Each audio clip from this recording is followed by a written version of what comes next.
Ki hai rāua I tūtaki a tangata nei he tata ki te 10,000 kiromita te tawhiti o rāua kāinga a he rereke rawa atu ngā momo waiata e waiata nei e rāua. Engari, ko te mea miharo ke, maroto mai ngā ahurea, e mahi tahi ana a Rob Ruha me te kai waiata J-pop, a Jade. Ko rāua hoki era e ranu ana I te reo Māori me te reo Hapani.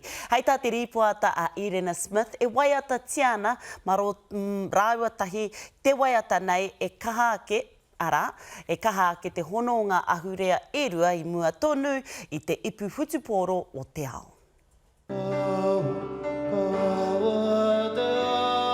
E tūhono nei ngā reo e rua ka puta ko karere. He waiata nā Rob Ruha I tito, ko J-Ed, te kai waiata reo Hapani.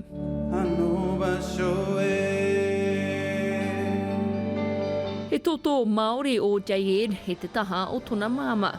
He kai waiata rongo nui I te whenua o tona pāpā.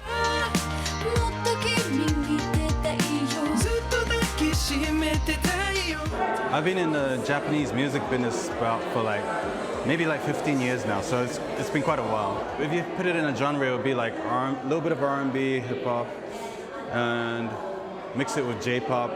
I runga Skype ke māua e kōrero ana, wānanga ana mo te ahuatanga o tēnei o ngā waiata. Nā runga I te hia kia waiata tahi māua ki Kuniki, I roto I ngā reo e rua. Tā te mea hoki, a koe a tērā, he Hapani te tai tā, he Māori te tai taha.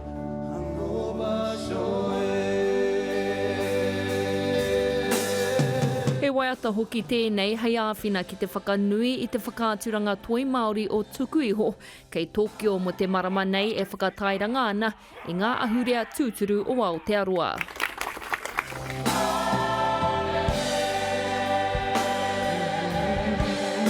Where I can sort of share my identity as a New Zealander, as a Māori, to the people in Japan. Maybe even if they don't know the whole culture, but if I could show it a little bit through the music, you know. So I think that's something that's really big for me personally to be a part of this event tonight. Yes.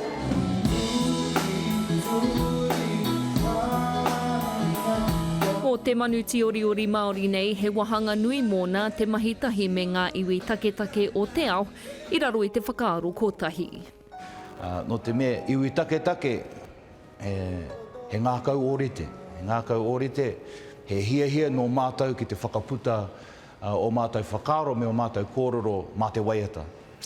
E kore hoki te whanaungatanga I mutu I kone, kua timata ke te tokorua nei ki te kōrero mo te tito, I etahi atu waiata. Irena Smith, Te Karere.